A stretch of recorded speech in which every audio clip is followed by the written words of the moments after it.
एक शांत फार्म में बाकी जानवर चैन से सो रहे थे, लेकिन फार्म का सबसे शरारती और जिज्ञासु जीव गोलू सुअर अपनी नाक से जमीन खोदते खोदते एक जंग लगे ताले वाली पुरानी तिजोरी तक पहुंच जाता है। तिजोरी के अंदर उसे मिलती है एक चमकदार, धूल से ढकी किताब, ब्लैक बेकन मैजिक। गोलू, जिसे अब तक सिर्फ कीचड़ से प्यार था, उस दिन कुछ नया करना चाहता था। वह किताब को अपनी थूथन से पलटता है और एक रहस्यमय मंत्र पढ़ता है।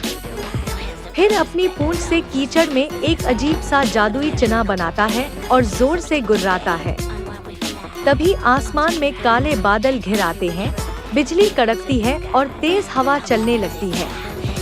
अचानक एक विशाल एलियन स्पेसशिप फार्म के ऊपर प्रकट होता है। अंदर से एलियंस उसे स्कैन करते हैं और गोलू को ब्रह्मांड का शक्तिशाली तांत्रिक समझ बैठते हैं। एक बीम ऑफ लाइट में लिपटा गोलू हवा में उठता है और एलियन जहाज में समा जाता है, जहां उसे तुरंत गैलेक्सी का ग्रैंड पिगमास्टर बना दिया जाता है। लेकिन कहानी यहीं खत्म नहीं होती।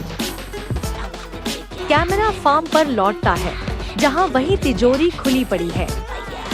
पास ही खड़ी एक बकरी, जिसे बाकी जानवर हमेशा नासमझ समझते थे, सब कुछ देख चुकी है। वह चुपचाप किताब उठाती है और जैसे ही उसकी आंखें पन्नों पर पड़ती हैं, वे लाल चमकने लगती हैं।